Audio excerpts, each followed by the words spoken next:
fachada. Por quê? Porque existia um mundo, segundo Marx, da superestrutura, da infraestrutura, onde a gente move ali dentro por forças que a gente não controla. Se a gente move, nós somos o quê? Títeres. Então, qual foi a revolução nesse pensamento dos anos 80 para cá? É que permitiu a gente pensar que não. Que cada um de nós pode construir. A gente constrói e pode construir outras formas de enunciação da história. E enunciação do presente da história. Que nós estamos fazendo história. Então, é nesse sentido que esse pensamento agora, ele é até mais marxista do que de vários intérpretes de Marx da década de 70 e dessa interpretação que congelava a vida social, entendeu? E a descoberta, portanto, da pulsação das coisas, da pulsação dos indivíduos, da pulsação dos desejos, da pulsação das utopias, da pulsação de uma série da pulsação da vida, tá? Então, o problema não é a palavra. O problema é a compreensão, primeiro, se a pessoa está usando a palavra com toda a densidade que o uso daquela palavra pressupõe. Eu uso a palavra representação porque eu não escrevi ali, nem a palavra representação já desapareceu do meu discurso, tá vendo? Normalmente, quando era 5 pontos, se vocês forem pegar a história desse não mini curso, porque isso aqui eu dou num semestre. E por isso eu estava falando para a Paola ontem, quando eu senti que a Nini estava angustiada de noite, e a gente riu a beça, e eu falei, a gente está rindo e ela está angustiada, mas vamos ligar para ela para contar essa piada aí da representação. Sabe o que é? Você falar dessas coisas em 2 dias é uma irresponsabilidade quase. Por quê? Porque são coisas que você tem que estar discutindo numa relação de confiança. Entendeu?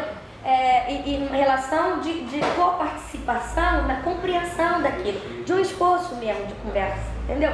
Então não são coisas que a gente fala assim e pronto, né? É pra... alguma faísca na pólvora que está dentro da cabeça das pessoas. E pode ser mais nefasto do que é melhor deixar como está. Então deixa como está. Bom, então, nos meus 5 cursos, logo depois de Memória e História, memória pública, memória íntima, instrumentos de construção mais potentes ou menos potentes da memória coletiva, da memória social, a história como esse instrumento, né? Depois disso vinha 3 palavrinhas que eu cresci falando elas, entendeu? Eu cresci intelectualmente falando elas, porque elas já não aparecem ali. Por quê? Mas ela vai me ajudar a falar de uma outra palavrinha que se apareceu aí. Mas eu vou falar de todas as 7 agora de manhã, porque ela brigou muito comigo, disse que eu não estava sendo clara. Estou sendo clara hoje, não estou mais clara do que ontem. Pelo amor de Deus, me confortem. Diga assim, professor.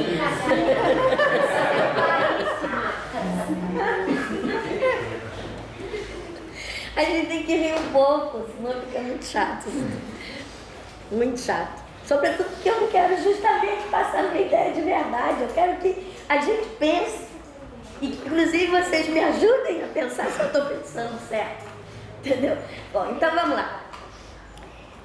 Tinha 3 palavrinhas que eu cresci falando para elas que não estão ali, mas que a gente podia bater nessa. Que bem com letra bem pequenininha e que sustentam ali. Ó, ao lado de memória tem 3 palavrinhas. Visão de mundo, que eu aprendi como representação, 3 conceitos. Eu não vou escrever representação. Não, você escreve ao lado de memória, bem pequenininho. 3 conceitinhos que vinham juntos nessa desconstrução da palavra, né? A palavra não é neutra, a maneira de pensar da gente não é neutra, né? 3 palavrinhas vieram juntas. No grupo, que grupo? Quem é que me perguntou? Cadê Diego? Diego não. Igor. É muito nome parecido. Eu fico doidinha aqui. O primeiro bolsista de iniciação científica foi pro Rio era Igor. Aí ela falou, o Igor mudou e a Mini também mudou. Eram 2 Igors e 2 Mini. Não, mas esse aqui mudou. Mas você tem a representação do Igor do outro. Mas olha, ali você põe em pequenino, noutra linha. Não é na mesma nuvem. Não, a própria visão de mundo pode estar na mesma linha também. Ó, visão de mundo. Como a mesma linha? Põe em pequenininho, vermelho, azul, põe de outras coisas, esse quadro fica muito chato. Aí, a outra palavra. Então, a primeira é, onde eu estudei, o Igor me perguntou, professora, só estou achando esquisito uma coisa, é tudo na França? Ou é porque a senhora morou lá? Aí eu falei, não, Igor, não é porque eu morei lá, é porque foi lá que foi uma espécie de caldeirão, foi uma espécie de lugar de efervescência, de uma série de teorias que estavam vindo. Sabe quando tem fios que vêm de várias direções e eles ficam ali sendo tecidos, destecidos, retecidos? Se você for olhar, não adianta. Depois de maio de 1968 até meados dos anos 90, foi na França que foi essa coisa. E foi só de franceses? Não. Foram de intelectuais do mundo inteiro, das mais diversas áreas do conhecimento, que ali estavam tentando discutir como nós estamos discutindo aqui. A palavra ideologia, a palavra representação, isto, aquilo, que são algumas das palavras que estão aqui, que eu vou falar delas daqui a pouco. Em relação a essa desconstrução, por exemplo, em certos meios, foi chamado desconstrução. Então, Derrida, por exemplo, ele estava fazendo o quê? Uma desconstrução desses sistemas rígidos de modo de reflexão. O Foucault estava fazendo o quê? Estava trabalhando com a episteme, quer dizer, como é que a epistemologia, como é que o campo científico fala dele próprio. Então ele nos ajudou a entender aquilo que eu falei há pouco, que os campos das nossas práticas sociais, chamadas científicas, chamadas artísticas, eles têm historicidade, eles têm assim enraizamento, eles têm as suas ideologias para facilitar, tá? Tem suas visões de mundo. A outra coisa que se descobriu, olha como é interessante, não é se descobriu caiu do céu, de tanto brigar uns com os outros, como a gente está fazendo aqui, uma outra coisa foi pensada, foi possível ser pensada, que as pessoas têm visões de mundo, mas que as pessoas praticam o mundo. Não é que elas pensem antes o mundo e praticam depois. Eu só estou dizendo que essa outra noção, eu deveria ter comecei de visão de mundo, porque nós estávamos falando de memória, estávamos falando de inconsciente, mas eu poderia ter começado de trás para frente. Poderia ter começado da nossa ação no mundo, né? A nossa ação no mundo, nesse universo de historiadores onde eu fui formada, chama-se práticas. Nós praticamos o mundo é praticado, o mundo é vivido, o mundo é fabricado nos mínimos detalhes pelas nossas ações, as mais cotidianas, tá? E o que eles também discutiram muito nos anos 80? É que, vocês vão perceber muito isso, a gente faz isso toda hora. A gente pensa uma coisa e faz outra. Não há necessariamente, pode haver ou não haver sincronia. Eu posso pensar e agir do mesmo modo, ou a minha ação pode ser parecida com aquilo que eu penso que poderia ser as coisas, mas não é necessariamente igual, não tem a mesma equivalência. Sabe aquela figura que a gente dava na química, né? Valência. Não tem a mesma valência, não tem o mesmo valor, não é igual, tá? A gente pensa e age e pensa. E a ação é pior. A gente decompôs pensamento e ação, não é porque queira decompor, é apenas para ajudar a gente a pensar. Porque, evidentemente, quando eu estou agindo aqui, é isso que conta. O que conta é esse meu corpo que é pensamento. O que eu estou fazendo aqui é o que eu penso, é isso que vai contar mais do que todas as minhas boas intenções. Olha só, mas a gente decompõe justamente para poder pensar melhor. Não é porque um vem antes, eu primeiro penso o mundo, depois eu ajo. Não é porque primeiro existe o pensamento, depois a ação. Isso aí em artes deu uma coisa tão bonita. Não sei se vocês conhecem a obra de um cara que chama Jackson Pollock. Conhece? Então, ele inventou justamente, ele fez o quê? O que ele queria ali? Ele queria vocês devem conhecer, ele foi mais além. Todo o nosso campo está brigando contra aquela velha ideia de representação e está tentando fazer emergir a noção, mas só que eles não estão conseguindo necessariamente, muitas vezes, fazer emergir a noção de visão de mundo, mas o Pollock está conseguindo. O que ele fez? A action painting. Eu estou pensando e eu estou pintando. Aqui, ó, isso aí, ele falou, isso é arte e isso é a minha arte, ó, fez isso aí, ó, pronto, tá? Não tem descolamento, eu não vou pintar nada que esteja exterior a mim. O que eu faço e o que eu faço aqui é arte, né? Então, isso no nosso campo também tem várias coisas. A gente poderia fazer uma cronologia de como é que isso foi no plano da ciência e do discurso e como que isso na arte, porque a arte justamente está trabalhando com a ação, com o que é, tá? Então, no campo da arte, isso aparece com mais clareza do que muitas vezes no campo da palavra.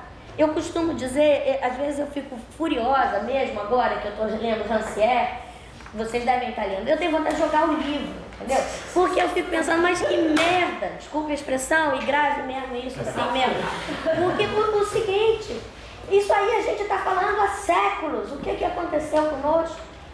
Eu me lembro que há 15 anos atrás, quando a Paola convidou a Henri Pierre para fazer um curso lá no ProURB, eu quase morri. Por quê? Porque o Henri Pierre veio falar de arte pública. E todos os arquitetos e urbanistas, tomando nota sobre o que era arte pública, os artistas, a arte pública, não sei o quê. Você já imaginou que drama? Significa que todos os arquitetos e urbanistas jamais pensaram que eles estavam fazendo arte pública. Sendo que a arquitetura e o urbanismo são das ações humanas mais públicas possíveis, porque elas vão direto no coletivo. Mais do que a palavra de um historiador que morre dentro de um livro, nós, arquitetos e urbanistas, esquecemos o que Michelangelo sabia. Esquecemos o que Brunelleschi sabia. Você veja meu desespero. Não é possível. Emburrecemos na nossa área. Achamos que fazer arquitetura é fazer planta baixa, é usar AutoCAD. E é assim que a gente... E a área de história desse jeito que ela é. E a gente tendo que ler teses e teses e teses que não tem potência. Que não tem potência de vida, que não tem potência crítica, que não nos ajuda a pensar. Bom, voltemos. Entendeu a ideologia? Todas nós temos uma, agora eu acabei de expor a minha. Entendeu? Eu acho que eu construo o mundo. Isso é uma forma de ver o mundo. Eu acho que eu posso. Eu acho que podemos.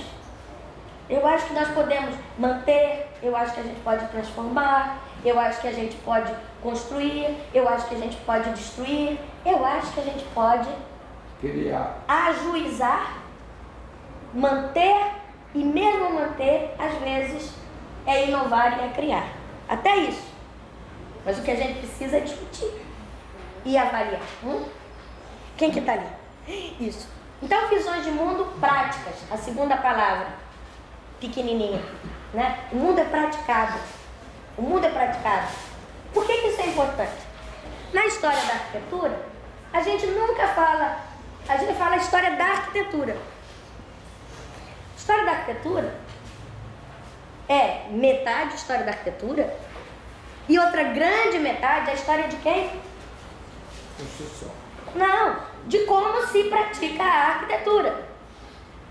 Como é vista a arquitetura pelos arquitetos. Não existe história da arquitetura.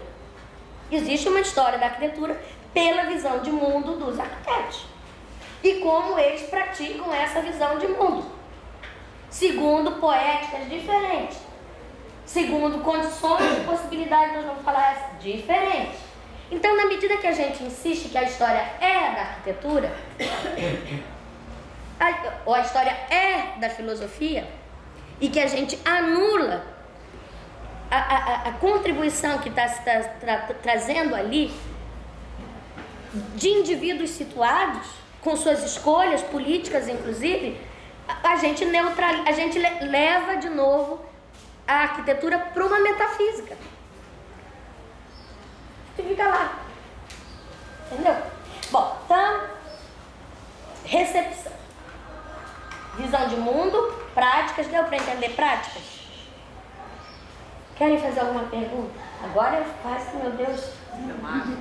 Não, eu agora fiz uma performance. Vocês me desculpem aquele palavrão, tá? Mas é que eu fico realmente zangada. A gente não tá aqui brincando, né? Eu não venho na universidade, deixo minha netinha, venho dar aula em Salvador porque tô brincando e preciso de currículo Lattes. Não venho mesmo. E nem de nada, né? Nada. A gente vem porque acredita nas coisas que faz. Acredita em suas ideologias. Só que a palavra ideologia supõe um sistema fechado. E a palavra visão de mundo supõe um sistema aberto. Crítico das suas próprias ideologias. Vamos ver quanto tempo vai durar essa daqui. Você preste atenção, porque eu posso piorar, virar uma super conservadora, que nem fala mais de palavrão, ando só de sapato de salto, põe uns brincos bem bonitos. Pode ser que eu vire burguesa. Preste atenção em mim. Desconfie de mim, por favor. Bom, então a segunda palavra, prática. Terceira palavra, todas trabalhando juntos. Então, a gente pensa o mundo, a gente pratica o mundo, a prática do mundo é o que a gente pensa, mas a gente, o que a gente pensa do mundo vem também da nossa prática. Essas coisas estão imbricadas, a gente separa para poder melhor pensar. A terceira palavra, ela é realmente uma espécie de separação. Porque a terceira palavra é a palavra recepção. Recepção. Então nós temos visões de mundo, nós temos práticas do mundo e nós temos recepção das coisas do mundo. Então essas coisas da recepção é o seguinte, eu estou falando aqui o que caiu a ficha para esses historiadores, sobretudo os historiadores da Escola de Altos Estudos em Ciências Sociais, lá onde eu estudei. Caiu a ficha de que eu falo e a mesma palavra ela é recebida por cada um de nós, de vocês, a mesma frase, a mesma palavra, de maneira diferente. Por isso que nós tivemos essa discussão sobre a palavra representação. Por quê? Porque para uma pessoa ela significa um sistema, ela está dentro de um sistema de significado, para outra está no outro. Causa problema. Por isso que a Paola me aconselhou, use visão de mundo, e por isso que ela aconselhou a você, que eu estou falando essa hora aí para você, Diego, que foi você que me perguntou isso, por isso que ela falou. Talvez seja melhor não usar a palavra ideologia, porque como já vem muito conotada, imediatamente ela vai ser recebida como parte de um vocabulário marxista dos anos 80, dos intérpretes de Marx. A pessoa já vai ficar com reserva e nem vai conseguir interagir e criar essa superfície de comunicabilidade com você. Tá? Então, a terceira ideia que circulou muito nos anos 80, e que foi uma conquista dos anos 80, é que o mundo é pensado, o mundo é praticado e o mundo é recebido. As ideias circulam, e quando elas circulam, elas são recebidas, as ações são vistas e elas não circulam de maneira uniforme. Visões de mundo, práticas e recepção. Então, isso para a nossa área, sabe o que isso significou para a nossa área? Nós paramos de pensar a arquitetura em termos de estilo. Por quê? Porque a mesma forma, o mesmo frontão, eu tenho que ver como é que o frontão é recebido e funciona no sistema onde ele está feito, entendeu? Não, Não é a mesma coisa.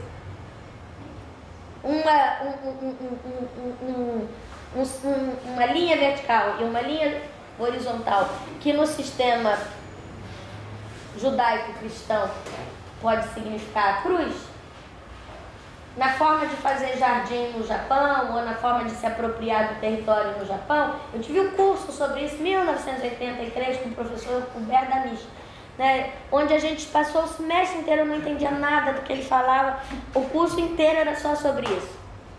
Era essas duas linhas.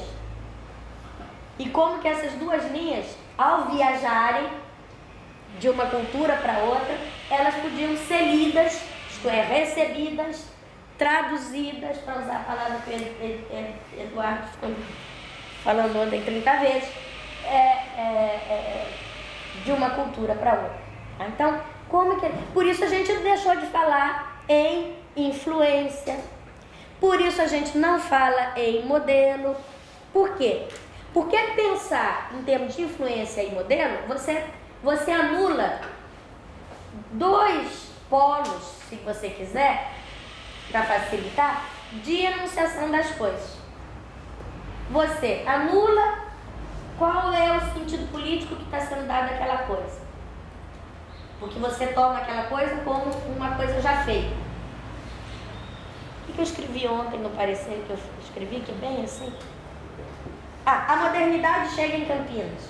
A modernidade chega em Salvador. Olha, vocês me desculpem, às vezes eu perco a paciência, porque eu paro de dar aula aqui, tenho que ficar lendo um monte de bobagem para dar parecer, e eu vou ficando muito cansada, porque estou ficando velha, estou ficando intolerante, eu não fui sábio como professor Pasqualino, não construí casa em Itapari, então a modernidade chega. É mais jovem. A modernidade chega. Quantas vezes vocês já ouviram essa expressão?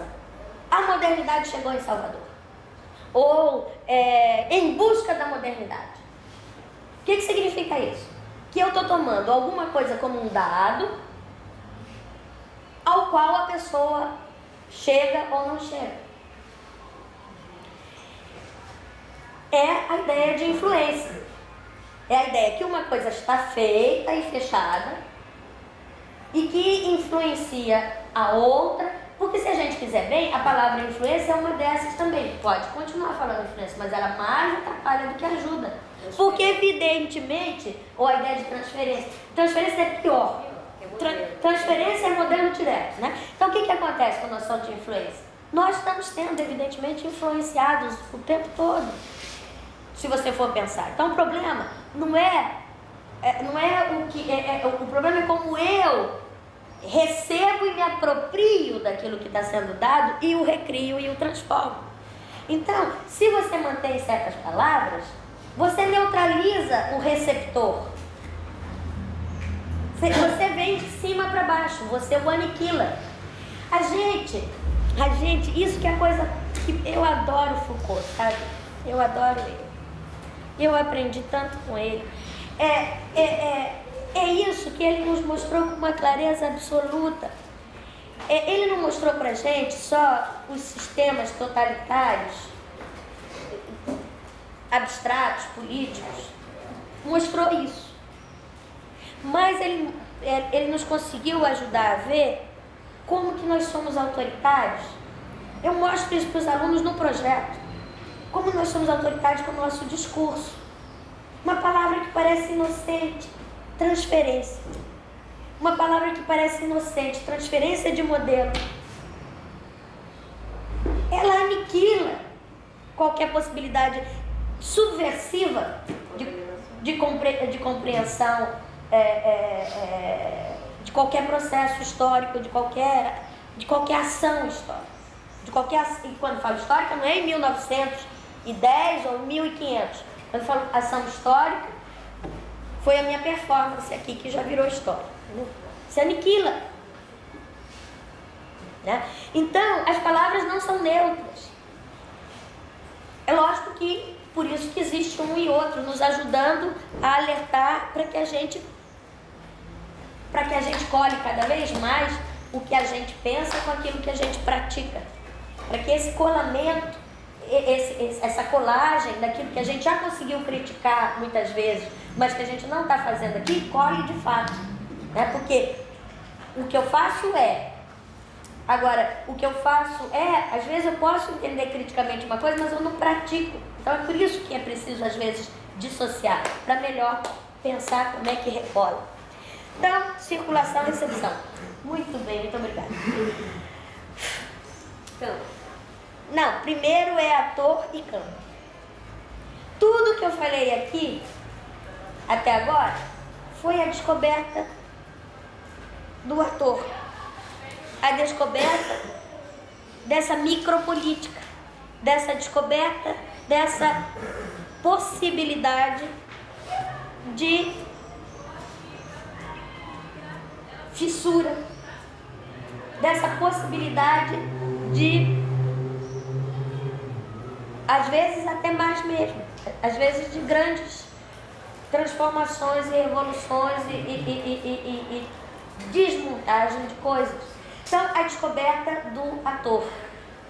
Todos nós, silenciosos ou prolixos, nós agimos, nós reiteramos ou nós desestabilizamos coisas. Não tem gente neutra no mundo. É uma mentira que exista comportamento neutro. Existe indivíduos neutralizados e existe, e isso deve ser, eu não devia falar isso deve ser, porque toda vez que você fala deve ser e põe assim o dedo, você também está dando ordens, né?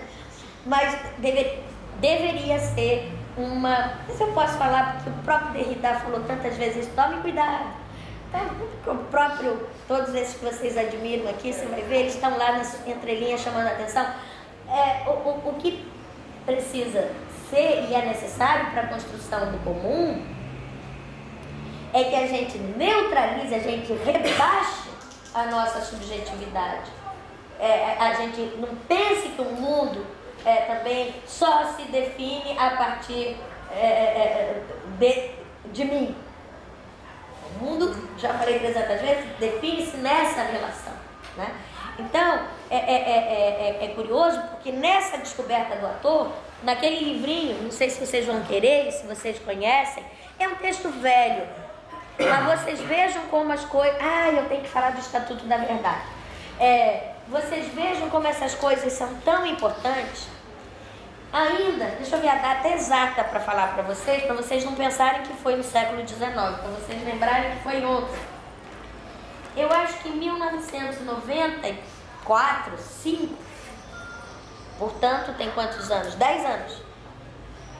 Não, 20 anos, estou ficando velha aqui. Já foi no século XIX, quase.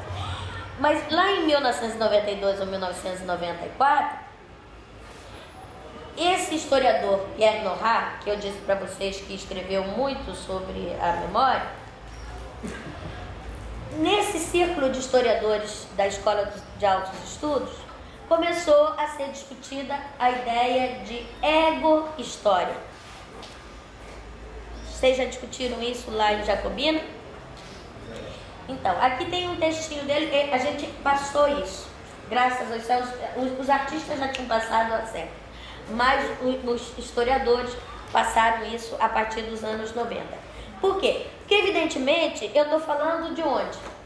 Eu estou falando de uma visão de mundo que é minha, de um mundo da forma que eu consigo praticar. Eu estou falando de um lugar específico, da Bahia, de Salvador. Eu estou falando de um lugar específico, eu tenho 22 anos, eu li tantos livros, eu gosto de poesia e de cinema, ou eu gosto de literatura e romance e de funk, sei lá, entendeu? Então eu estou falando de lugares muito situados, tá? Então quando eu narro, quando eu faço, quando eu ajo, eu estou fazendo a partir de um eu. Então os historiadores, nesses anos 90, 80, 90, foi uma discussão tão grande. Primeiro, qual era o limite entre ficção e verdade. Porque já que a história então é uma ficção, né? Porque depende da cabeça do historiador, do que o historiador está decidindo contar ou não contar. Então, na verdade, tem o mesmo estatuto que um romance. Aliás, não é à toa que apareceu muito o gênero do romance histórico. Vocês estão tão laterais, deixa eu ver se eu faço mais assim. Entendeu? Isso. Na hora de editar, você corte aquela palavrão, corte aqui. Não vou editar, não. Não vai ter isso. Então, não é à toa que apareceu isso. Por quê? Porque esse eu começou a ficar tão forte, tão forte, tão forte, tão forte, que os historiadores, e aqui tem um artigo dele de época, porque isso aqui é um requer, como é que a gente fala requer? É uma compilação, é uma antologia dos textos, uma antologia de textos, do próprio Nohar, mostrando como que a cabeça dele foi se construindo. Então aqui ele botou um texto, não sei, aqui pelo miolo, ainda não consegui abrir a página certa, mas ele está aqui, que eu conheço, não nesse livro, que na época, aqui, a ego história, ela é possível? Quando o historiador está escrevendo, já que ele tem visões de mundo, a coisa toda, então ele está escrevendo o quê? Um relato que tem o mesmo estatuto quase de um relato literário. Toda essa discussão foi uma discussão muito forte, e você veja como essa discussão ainda está mal parada. Há uns 5 anos atrás, não sei se vocês viram o filme daquele rapaz, irmão do Valtinho, como é que é o nome do...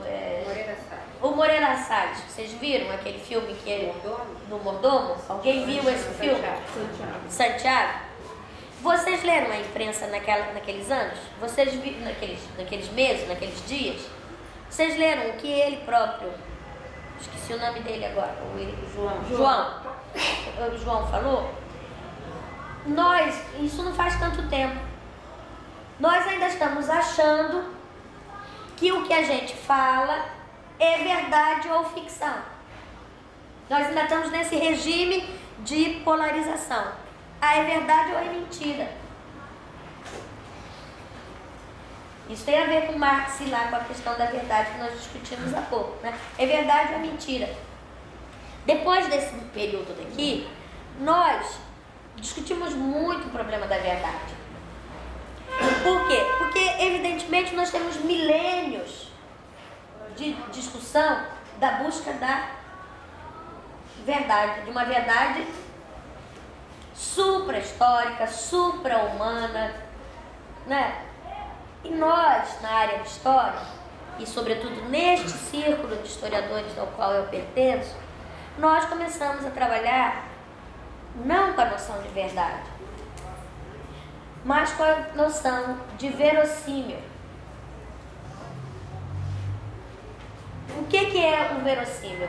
É aquilo que eu, com todo rigor, busco construir como possível de ser verdade, mas que eu aponto para os meus próprios leitores que isso é uma construção e é uma busca de sair da relatividade do eu para chegar a alguma instância que seja compartilhável como uma argumentação plausível. Por exemplo, o que eu estou falando para vocês é uma verdade? Não, mas eu estou fazendo um esforço o maior que eu consigo, até porque eu não quero que a Mini fique desesperada e porque eu quero que você lá na USP aproveite o melhor possível da sua temporada. Eu estou fazendo um esforço maior do que eu estou assim no meu limite para ser o mais clara possível em 30 segundos, para poder trazer argumentos, para que vocês acompanhem os meus argumentos e para que vocês tenham empatia com o meu argumento, que vocês tenham... Empatia significa que o Pasqualino não durma e tenham simpatia com o meu argumento, isto é, que vocês aderir, como é que é esse verbo no plural? Aderir. É horrível, não vou falar essa palavra. Que vocês construam uma adesão em relação ao que eu estou falando, tá? Ou que me proponham uma contraposição para que nós possamos avançar coletivamente no outro ponto. Você está entendendo? O que eu estou fazendo com vocês é mostrar para vocês o que foi possível que eu pensasse e estou mostrando com toda a clareza, tentando mostrar com toda a clareza o que me foi possível pensar, tá? Não é uma verdade. Ela tem um estatuto de verdade contingente. Ela é agora. Pode ser que hoje de tarde eu não dê aula para vocês e que eu leia inteirinho este livro, ou então que eu devore 1000 platôs e que metade do que eu falei aqui para vocês, amanhã eu já mudei toda a minha cabeça. É uma verdade contingente. É uma verdade, é verossímil. O que eu estou falando pode ser entendido como uma verdade neste momento. Por isso que a gente não lê o livro mais como verdade. Porque o livro foi aquilo que o Bourdieu, que o Foucault, que o Deleuze, que o Guattari conseguiram pensar. E por isso que quando a gente identifica muito com o autor, é lógico, Abine, que não é um problema enciclopédico. Eu não vou ter que ler, eu não vou ler Platão. Eu já decidi, não gosto de Platão. Se eu tiver que ter tempo, eu vou ler Aristóteles. Eu prefiro, entendeu? Pastorino que me desculpe. Ele leia Platão e eu leio Aristóteles e nós vamos tentar conversar, entendeu? Eu não vou ler, por exemplo, eu adoro um cara que chama Cioran, filósofo. Eu, quando tenho tempo, eu leio a obra completa dele, entendeu? Agora, tem outras coisas que eu não vou ler, não quero, não vai dar, não dá no tempo de vida. Você já imaginou? Se dá tempo de vida? Ah, eu adoro Lina Bobardi. Ah, então eu vou estudar bem a Lina Bobardi. Eu sou apaixonada pelo Lúcio Costa. Podem falar o que quiser dele. Ele me ajudou a pensar muito. Eu adoro. Olha aqui o que eu vou falar agora. Vocês vão jogar pedra em mim. Vou jogar pedra. Eu adoro. Eu penso muito. Ele me ensinou demais Le Corbusier. Eu estudo. Eu agora fui a Nova York. Fiquei 7 dias. Todos os dias eu tentei ficar pensando nessa droga de texto que eu escrevi aí, que vão jogar pedra em mim, que vão pensar que eu estou falando mal de todos eles, né? Eu fiquei, você já imaginou? Paga a passagem, faz prestação. Vou pagar agora, dia 13, vai cair um cartão, vou ter que pagar a prestação da viagem Nova York. Fui para Nova York para pensar na USP. Fiquei lá, pensando na USP, escrevendo sobre a USP. Saí 2 vezes. 2 vezes eu saí de casa. De noite, 3 vezes para comer uma pizza na esquina e 2 vezes. Uma para ver a exposição do Le Corbusier, para ver se eu continuava descobrindo coisas. E continuei descobrindo coisas que o Jean-Louis Cohen não mostrou e que eu falei para ele, porque eu convidei o Jean-Louis Cohen, que foi o curador da exposição, para vir no Rio de Janeiro. E aí, como lógico, saí para tomar caipirinha com ele, conversar com ele, falei: olha, tá vendo o desenho que você mostrou na primeira parede, assim, assim, assim? Tá vendo aquele que é Istambul, que escorre assim, assim, assim? Tá vendo isso aqui? Você não fez articulação. Tá vendo aquilo ali? Por quê? Porque eu gosto. Aquilo me ensina. Aquele indivíduo fez uma série de erros. Errou tudo em urbanismo, uma porcaria. Errou. Mas tem um núcleo aí dele que ainda continua me ensinando. Não sei até quando, entendeu? Mas continua. Eu ainda continuo descobrindo. Outra exposição que eu fui ver, Edward Hopper. Eu odiava Edward Hopper. Pensava assim, mas que coisa. Por que gostam desse cara? Por que o Beckman gosta desse cara? Esse cara da representação, esse cara da figuração. No momento que o Jackson Pollock está aqui lutando para fazer isso, quer dizer, Pollock é mais novo do que ele, mas o Hopper é mais velho. Mas eu ficava pensando assim, por que é que eu vou ficar olhando esse cara? Não tem sentido. É melhor eu lá olhar Matisse, é melhor olhar outra coisa, melhor eu lá olhar e estudar Malevich, mas não vou estudar. Por que eu vou ficar perdendo tempo? Se Malevich já fez o quadrado branco, eu vou ficar olhando aí o Eduardo Hopper.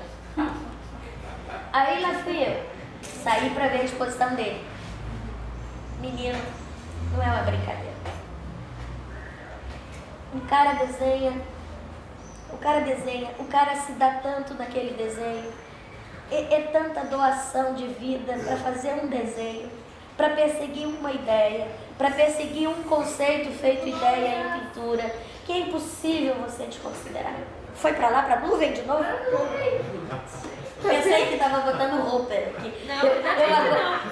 Eu adoro aquele cara brasileiro que eu espero que ganhe um dia o Prêmio Nobel de Ciência, aquele que está trabalhando como que a gente consegue transferir. Eu adoro ele. Meu sonho vai ser esse dia, porque minha cabeça se transformar na imagem da tela, entendeu? Eu falar roupa passa por aqui, vai roupa. Mas então por que eu estou dizendo isso? Perdi. Ator. Então descobri a descoberta do ator. A descoberta do ator. A descoberta do ator. Sem a descoberta do ator, vocês... Foi sozinho também? Eu sei, Beres, esse computador é seu, a universidade é sua. Não, o computador é seu.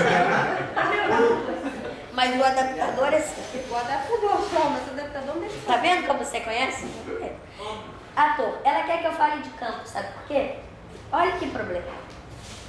Pasqualino vai dar razão a mim. Até 20 anos atrás, peguem textos de 20 anos atrás, 30, 25, 30. As pessoas falavam área. Eu sou da área da arquitetura. Eu sou da área da biologia. Eu sou... Ninguém falava a palavra campo. Aí você pega as malditas teses de vocês, que os orientadores não ajudam vocês a pensar. Eu também não ajudo, faço ajudar, parece até que meus alunos fazem tese com o máximo de esforço. Mas a gente não consegue, porque justamente não se consegue fazer as coisas sozinho. A gente tem que ter um grupo que resolva se vai falar visão de mundo, ou se vai falar ideologia, ou se vai falar como é que vai falar, né? Não é assim, um indivíduo chega lá na escola e decide. Nós temos uma área, o que a área quer, não é um indivíduo que achou, não é? Então, a descoberta do ator levou como conceito, a descoberta desse mundo social plural, múltiplo, com todas as suas expectativas, com todos os seus sonhos, com todas as suas formas de ação, com todos os seus, com toda a sua complexidade, vamos usar essa palavra aqui, talvez ajude, levou a uma compreensão que o Bourdieu demorou mais de 10 anos, se você for ler os livros do Bourdieu, e eu li porque tive que dar aula, e eu li porque na minha tese, que foi de 1987, eu já tinha usado uma noção dele que eu tinha achado interessante, mas que eu não estava, nem ele nem eu conseguimos explicar direito, que ele foi conseguir depois. Ele conseguiu explicar com clareza, e tem um texto que eu vou deixar aí para vocês também, que ontem para tentar responder a pergunta do Diego, fiquei pensando, se é 1h da manhã, aposto que 1h da manhã você não estava pensando em mim, mas eu estava pensando em você. Eu achei esse texto que eu vou deixar em português, sobre a noção de campo e de campo artístico para o Bourdieu, tá? Escrita pelo Loïc Vacan, que é um bourdieusiano. Então, o Bourdieu nos ajudou a pensar que nesse mundo social existem justamente essas regras. Então, quando nós passamos a partir de 1980, 90, a usar a palavra campo, nós estamos entendendo essa palavra campo não como sinônimo de área. Entretanto, hoje, você começa a ler o texto, pensa que a pessoa está sabendo o que ela está falando, você olha a palavra campo, aí você pensa que você vai numa direção e você vai... É quase impossível você conseguir interagir com a... O que é isso, Bela? Chega! Então, a palavra campo significa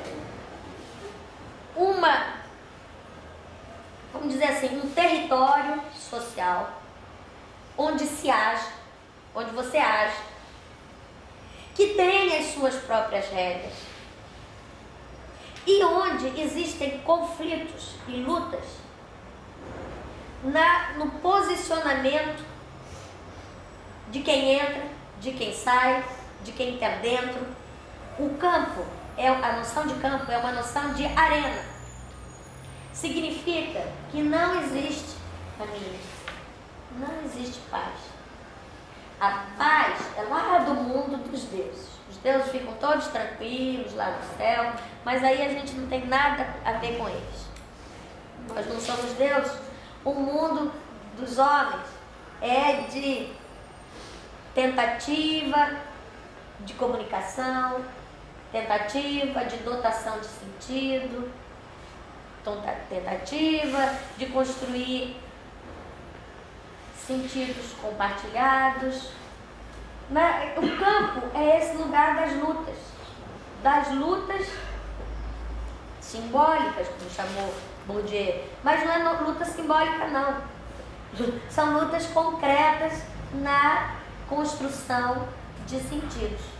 Então a arquitetura não é uma metafísica, a arquitetura são os diversos sentidos que os arquitetos dão, segundo suas visões de mundo, a ela, e aquelas que alcançam legitimidade, que dominam a área, e em relação às quais a gente tem que estar atentos para ver a sua capacidade de reprodução